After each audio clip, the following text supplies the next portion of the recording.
Well, like I was saying, they want everybody to be as miserable as they are. There's a great Carlos Castaneda quote, regardless of what anyone thinks of Castaneda, because he put out allegories as kind of like, real life stories. But I personally really like his work, and I think it's the underlying philosophical messages in the work that are important, not what the actual condition was. This is where people always get hung up. Was he really there with this guy? Was he a real guy? Is he making it up? Folks, he's putting the philosophical understanding into an allegorical work of fiction, and there's nothing wrong with doing that. Okay? You could get all on his case because he may have passed it off as an actual series of events, but whatever. Does the work stand on its own for the value it's trying to teach people? And I feel that it does. And he talks about the predator mindset the Don Juan character talks about. Maybe I'll try to find that during one of the breaks and read it to people, because it's all about the condition of psychopathy and how these controllers try to propagate it. I want to read this excerpt from a Carlos Castaneda book. I believe it's The Active Side of Infinity, if I'm not mistaken, where this quote comes from.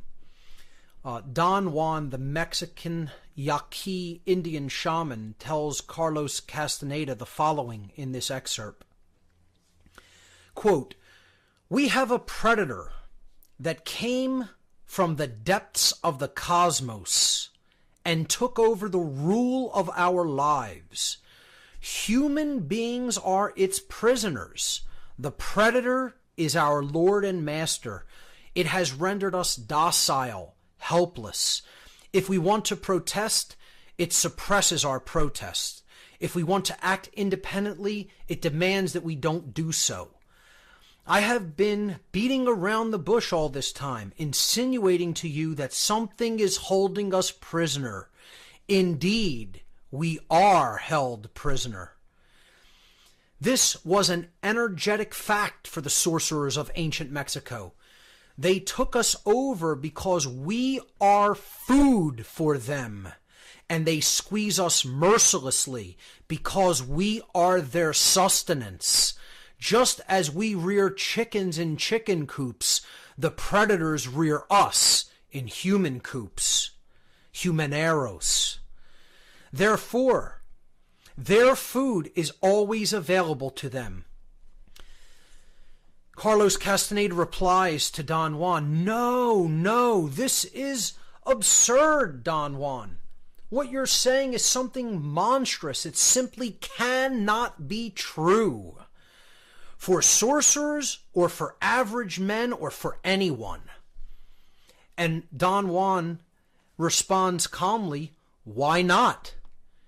Why not? Because it infuriates you? That's why it can't be true? You haven't heard all the claims yet.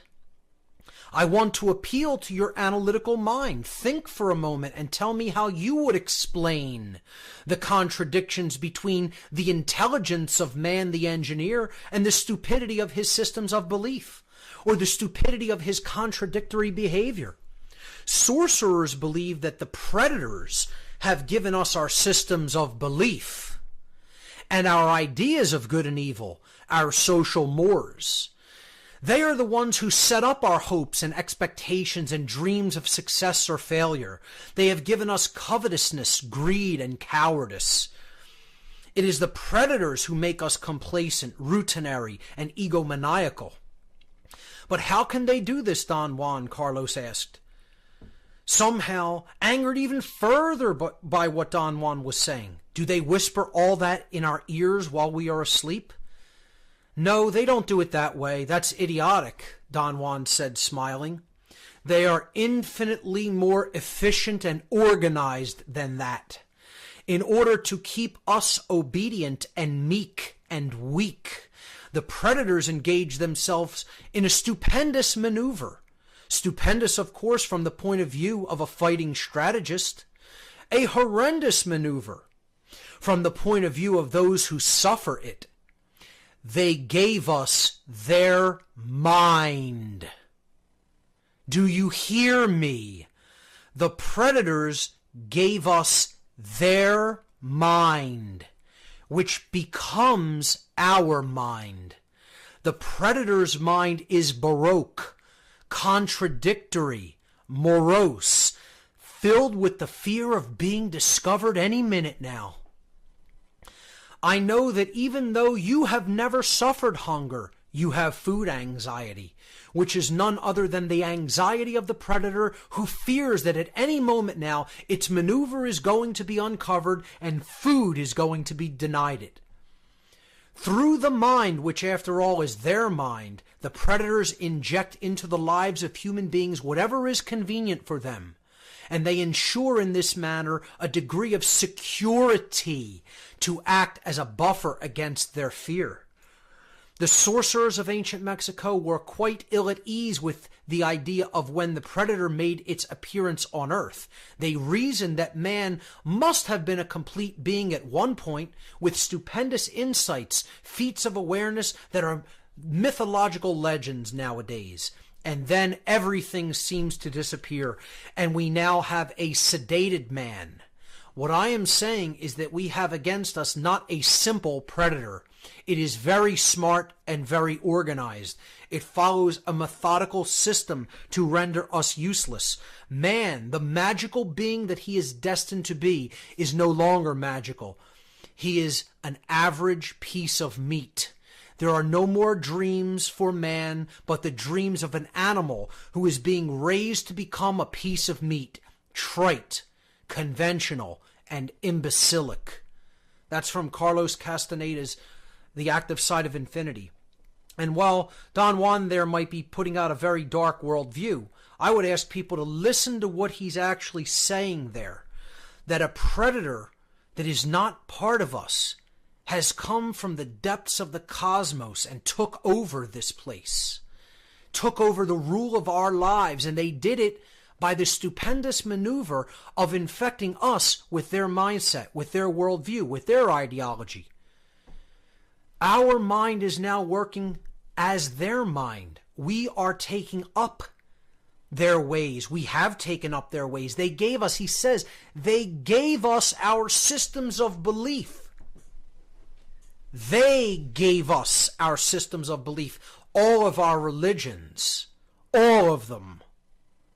Not just some of them, all of them. They gave us the monetary system. Okay? They gave us the slavery system called government. And yet we propagate it because we have their same mindset. Very, very, very difficult for people to hear. Don Juan didn't want to, Carlos Castaneda didn't want to hear it from this wise man. He didn't want to hear it. And Don Juan asked him, why can't it be? When Carlos Castaneda says this is absurd, it can't be true, he says, why not?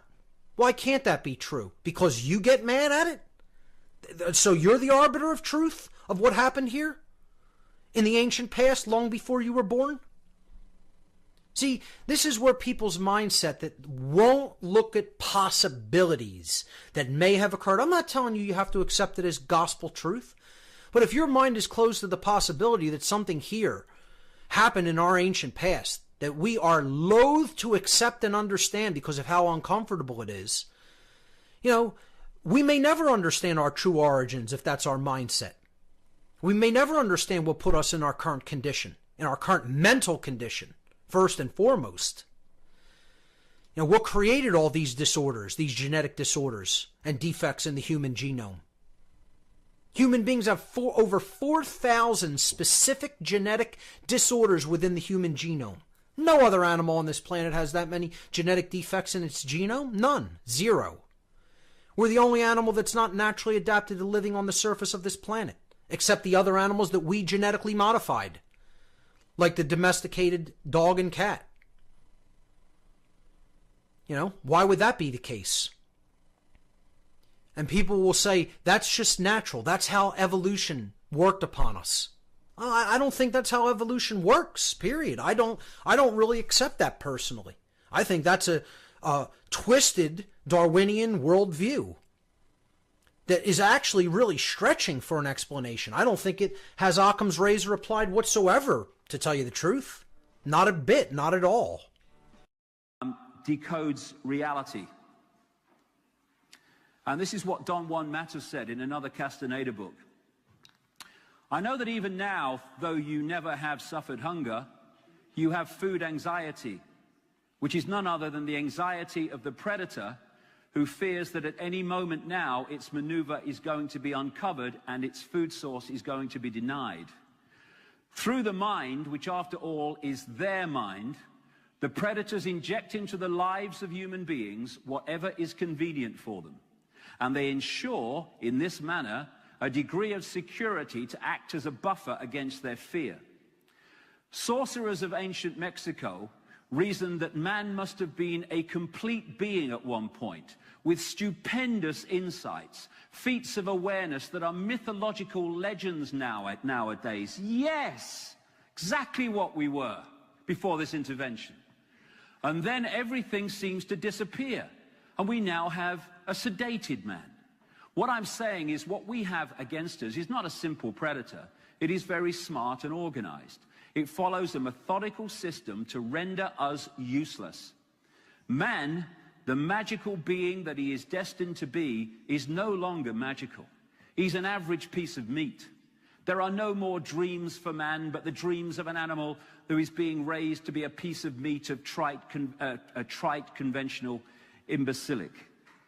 This is what we're being given the opportunity to break out of now. And that's why I keep saying the control system is all about the control of perception. You control that, you control behavior, you control physically. This is what Don Juan Mat, that shaman in Central America in the Carlos Castaneda book, said. Castaneda is quoting him here.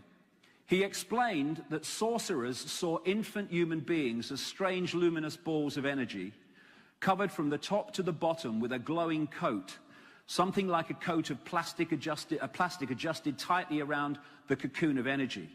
He said that that glowing coat of awareness was what the predators consumed, and that when a human reached adulthood, all that was left of that fringe awareness was a narrow fringe that went from the ground to the top of the toes. That fringe permitted mankind to keep on living, but only barely. This is the energy vampiring I'm talking about, and they want children more than anything else. And what's happening, and this is why these hybrid bloodlines, the ratio of pedophiles among them is so dramatically high compared with the general population, is because what's happening is when the vehicle, the human level, is having sex with a child, the possessing entity is drawing that energy off from the child and absorbing it. And it's that's the reason, or one major reason, why there's this obsession with pedophilia. You can almost know that the vast majority of people in the upper echelons of society are into this sort of stuff because they're possessed. And this is what that Satanist from Australia said in this confession or explanation of what goes on. Politicians are introduced by a carefully graded set of criteria and situations that enable them to accept that their victims will be our little secret. Young children sexually molested and physically abused by politicians worldwide are quickly used as sacrifices. In Australia, the bodies are hardly ever discovered, for Australia is still a wilderness. And this is the reason, or a major reason, why vast, staggering numbers of children we never hear about go missing every year.